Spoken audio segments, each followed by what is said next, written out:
Arkadaşlar tekrar Ustadan Değerlendirmeler bölümü sizin değerli sorularınız ışığında yeni bir bölümle karşınızdayız. Buradan da süremiz el verdiği sürece bazı sorularınızı cevaplamaya çalışacağım teker teker. Çok soru birikti ama sırayla gitmeye çalışıyorum acizane. Fatih'ciğim hiç uzatmayalım. Bakalım soruyu oku kardeşim. Neyle karşı karşıyayız? Merhaba arkadaşlar. Uzatmayalım ama soru uzun olmuş. Genç bir arkadaştan soru ve öneri istiyor bizden. Mevlüt Akif Şimşek. Mevlüt Akif Şimşek. Evet. Merhaba usta, nasılsın? Ben Akif. Yaklaşık 1,5 yıldır 3 band oynuyorum. Rüyalarımda bile bazen ünlü oyuncularla antrenman yapıyorum. 11. sınıf öğrencisiyim. Seneye üniversite sınavım ve 11. sınıfın bitmesine az kaldı. 400-500 oynuyorum. Diamond biliyorum. Sadece bana destek olanlar var. Teknik öğretenler, sistem öğreniyorum mesela. Haftaya Kore sistemini öğreneceğim. Salonların pahalı olması bu süreci yavaşlatıyor. Ve benim öğrenci olmam, öğrenmem gereken temiz 10-12 sistem var. Bu da 10-12 ayımı alacak benim. Seneye bilardoda bazı fedakarlıklar yapıp sınava hazırlanmam gerekiyor. Gevşetmem gerekiyor. Sınav senem olduğu için size sormak istediğim nasıl bir yol izlemem? Üniversite zamanında bu sistemleri öğrenebilir miyim? Salondaki insanlar gibi 600-700 oynamak istemiyorum. Onları küçümsediğim için demiyorum. Daha fazlasını istiyorum. İlk 16'da oynamak, büyük bir oyuncu olmak istiyorum. Nasıl bir yol izlemeliyim demiş. Mevlüt Akif Şimşek mi? Evet. Bir şey söyleyeceğim Fatih'im, görüyor musun? Diyor ki bak, kalbi güzel birisi ha. Bak ne diyor? Diyor ki onları kötülemek istemiyorum. Ama onlar gibi olmak istemiyorum. Yani üst düzey oynamak istiyorum. Şimdi burada 4-5 aşamalı bir soru bu bak. Ne diyor? Öyle gidelim şimdi. Mevlütçüm, güzel insan. Şimdi bak, nereden gidelim biliyor musun? Birinci sorundan gidelim. Birinci sorun neydi? Salonlar pahalı olduğundan gerekli önemi veremiyorum usta. Şimdi ben de tam 15 yıla yakın kendi salonum vardı Mevlüt. Bilardo salonum vardı. Ama şimdi kendi adıma ben şimdi o yollardan gittiğim için nasıl bir çözüm buluyordum biliyor musun? Abi bakıyordum adam genç, parası yok. Görüyorum yani öğrenci. O zamanlar ne kadardı ya bilardo saati? 8 liraydı zannedersem. Yanlışım da olmasın da. Abi ben ne yapıyordum bu sefer? Diyordum ki bak sen gel abi yarı yarıya öde. Yani 8 liraysa 4 lira öde. Şimdi bana salon sahipleri şey diyebilir. Usta bol keseden atma yani. Benim elektriğim var, suyum var, doğalgazım var. Abi ben anlıyorum onu. Şimdi o zaman salon sahibi şöyle düşünecek. Bak diyecek ki abi eğer o çocuk orada oynamazsa, o çocuk orada antrenman yapmazsa o masa boş kalıyor mu kalmıyor mu? El cevap. Kalıyor. Abi masanı boş düşün ya. Salon sahibi o güzel insana söylüyorum. Tabii ki o kardeşine diyebilirsin. Salondaki insanlar yok oldukları yani az oldukları zamanlar gel ki ben sana bu önceliği yapayım. Yani kardeş buradan bir şey eksilmez. Bak çocuk ne kadar işten söylemiş. Demiş ki çok pahalı olduğundan gerekli önemi veremiyorum. Abi iki tarafı da tutayım yani. Hem seni tutayım Mevlüt hem de salon sahibini tutayım. Git konuş rica et kardeşim. Salon sahibinden abi böyle böyle bir durum var ne diyorsun de onu bir koy. Yani senin ışığında öteki gençlere de söylüyorum. Bu birincisi. İkincisi rüyanda güzel insanlarla yani üst düzey ileri bilardocularla antrenman yaptığını söylüyorsun. Bu da ne demek? Demek ki bilardo gönlüne girmiş demek Mevlüt. Abi bu konuda sana sert davranacağım. Nasıl sert davranacağım biliyor musun? Bana sakın kızma. Abi ilk önce üniversiten ya. Niye biliyor musun Mevlüt? Benim de kızlarım var abi. Güzel insan kardeşim. Benim de kızlarım var. Abi ilk önce üniversiteni bitir. Onu okuman lazım. Yani bilardoyu yan taraftan götüreceksen götür. Sistemler abartacağım bir şey değil. Yani tamam antrenmanla usta bunları elime yerleştirmem lazım. kas hafızama yerleştirmem lazım. O farklı bir tırnak açıp farklı konuşulması gereken bir şey. Ama senin eğer bir yıl boyunca üniversitene fokuslanman gerekiyorsa abi ona kesileceksin ya. Kazanacaksın. Ayakların yere sağlam basacak.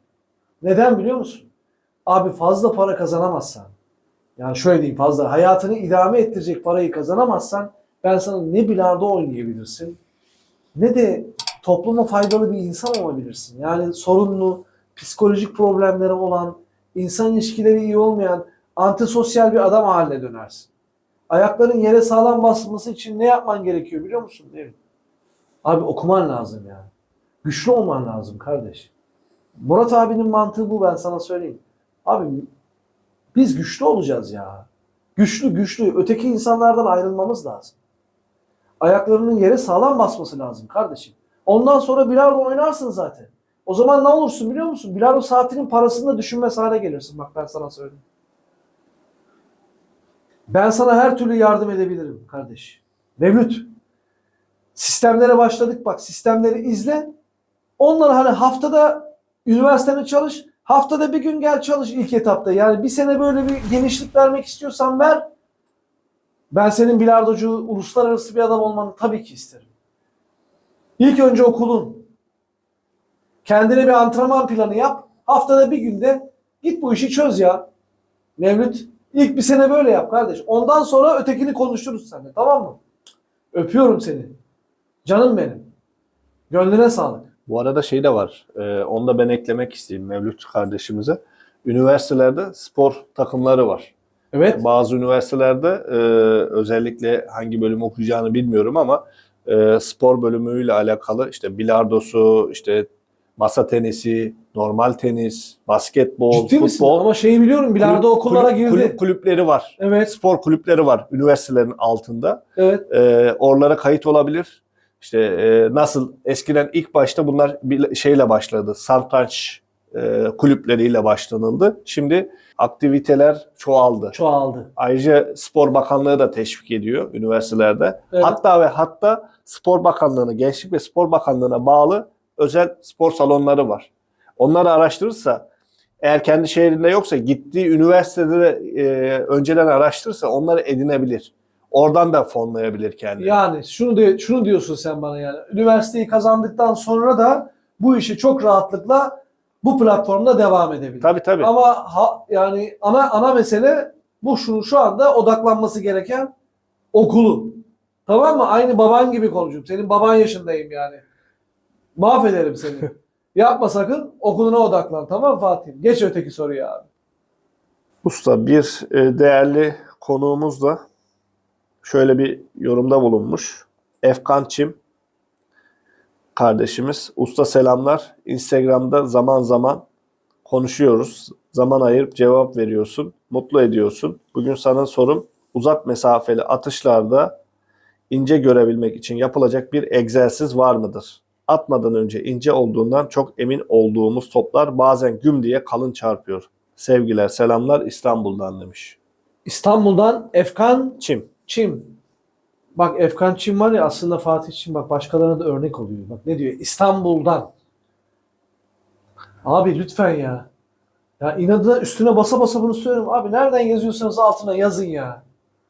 Hoşuma gidiyor ha. Bakın ben size söyleyeyim. Şu an Türkiye'nin her yerinden, Bitlis'ten bile yazan var ya. Her yerden yazıyorlar ama söyleyin ya, ben de böyle biraz motive olsun arkadaşlar. Diyor ki Efkancığım, diyor ki uzak mesafedeki topları ince görmekte bir pratik var mı? Doğru mudur? Evet. Bir de ne dedi ondan sonra? İnce görüp kalına denk geliyorsun. Geliyorsun dedi değil mi? Kalınlık hatası yapıyorsun dedi. Şimdi Efkancığım, abi ince görmek için pratik var mı? Var. Var. Biz hangi videoda anlattık inceyi Fatih? Birkaç video Yok önce... en son hangi videoda anlatmıştık onu biz ya? Ustadan değerlendirmelerde miydi? Yoksa sistemde miydi? Neydi? Yok, Muhtemelen ustadan değerlendirmeler 11'de ya da Evet. pozisyon 12'de ya seri 12'de de olabilir. Yok, Seri pozisyon 12'de 11'de. Pozisyon 11'de. Gene bir soruya cevaptı. muhtemelen. Ya Evet. ustadan değerlendirmeler 11 ya da 10. Kalınlık şeyindeydi. Şimdi bak Efkancığım, Abi ben ustadan değerlendirmelerini zannedersem en sonuncusunda 11'de ben bunu anlattım Efkan. Ama sana orada anlatmadığım bir şey var. Bunun üzerine bir artı girebilirim. Uzak mesafelerde özellikle. Abi ne yapacaksın biliyor musun? Gökmen böyle yapıyor, ustam böyle yapıyor. Şu çeneni aynı o pulcular var ya, snookercılar indiriyor ya. Bak şunu şöyle indireceksin abi ıstakını. Istakaya indireceksin ki tamam. Bir, kafanı çok indireceksin. İki, vurduğun topun ben 3 milim yan tarafına atıyorum. Efkan yani Efkan. Yani şu anda bu top şöyleyse bak şu ince mantalitesi ise ben topu şu kadarcık yanına atıyorum Efkan. Bak. Görüyor musun? Top görmemeye atıyorum. Hem kafamı indiriyorum. Çok az. Aynı snookercılar gibi indiriyorum. İncelerde özellikle. Ve top görmemeye atıyorum. Bak başaracaksın, emin ol. Böyle yapacaksın. Her türlü kalınlıkta, emin olmadığın kalınlıklarda şöyle diyorsun ya, bazı kalınlıklar kalın giriyor. Kalın atarken ince giriyor. 4'te 2, 4'te 2 iken 4'te 1. 4'te 1 iken 4'te 3 gibi. Bunlarda emin olmadığın yerlerde direkt kafana eğ. Eğ aşağı. Bak. Ustalara bak. Dikkat et bak. Bak Lütfü Çenet'e bak. Tamam mı? Böyle kritik anlarda tamamen indiriyorlar kendilerini. Orada bir rotasyon yapıyor yani.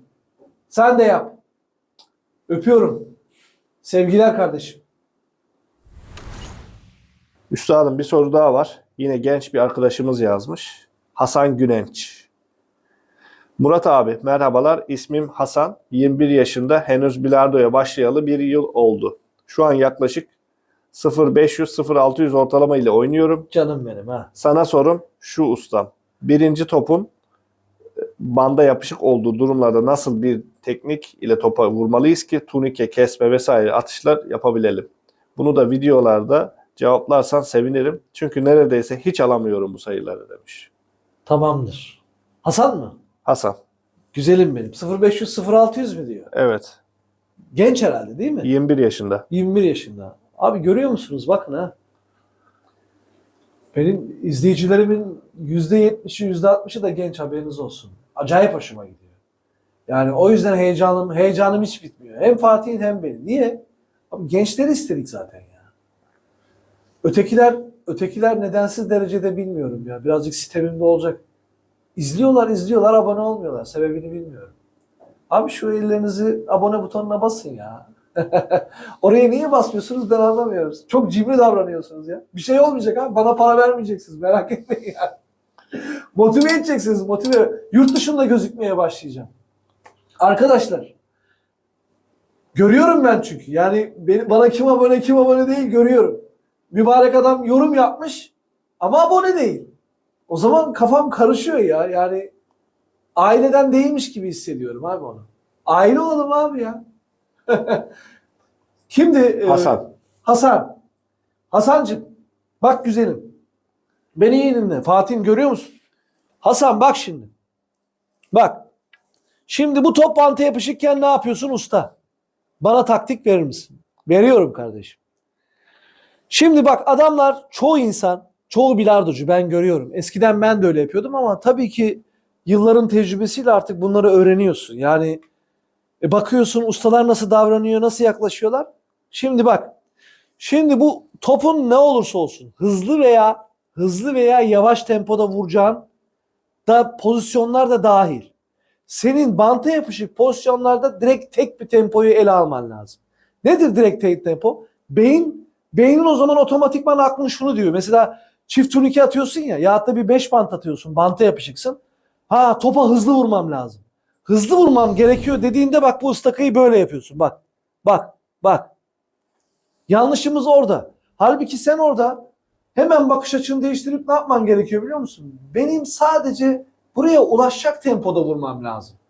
Ki masalarımız hızlı artık. Yani böyle bam gün vurmaya gerek yok. Bunu bir cebine soktun mu? Sen sadece yavaş tempoda bile ulaşabilecek tempoda vuracaksın. Mantığı bunu yap. Artı bak bu banta geldiğinde bu ıstakayı böyle sallama. Hasan. Ben öyle yapıyorum. Sen de öyle yap kardeşim. Başarı %100'e ulaşıyor. Bak ıstakan Noktayı bulduktan sonra burada bekle bak. Gördün mü bak. Böyle yapacaksın abi. Örnek veriyorum sana Hasan. Diyelim şu. Benim topum banta yapışık. Bak. Hızlı atmana gerek yok. Görüyor musun? Bak burada bekliyorum. Bekliyorum. Istakaya hiç limaj yapmaya gerek yok. Sadece noktayı al. Kalınlığı hisset. Pat.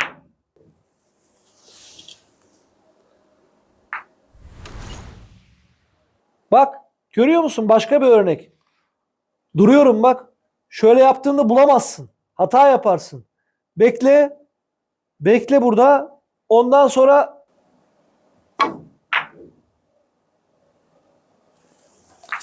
sadece ulaşacağın tempoda. Hasancığım. Hızlı vurman 5 bantlarda da bak, dış 5 bantlarda, çift turnikelerde orada aklın hemen şeye gidiyor. Ha benim hızlı vurmam lazım. O yüzden ıstakan böyle kayıyor kardeş. Ya da çok kalın giriyorsun. Sadece sen ulaşacak tempoda vuracaksın. Mantığı böyle yapacaksın. Tamam mı kardeşim? Böyle dene. Ondan sonra yazarsın bana tekrar. Öpüyorum. Saygılar, sevgiler.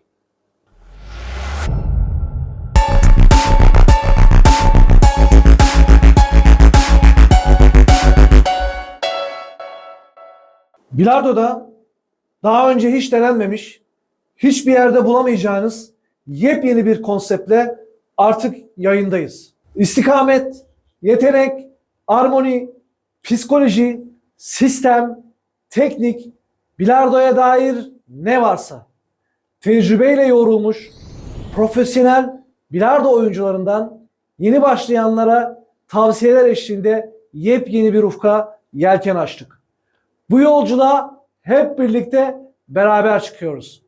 Kanalımıza abone olup videolarımızı beğenebilir ve çevrenize tavsiye edebilirsiniz.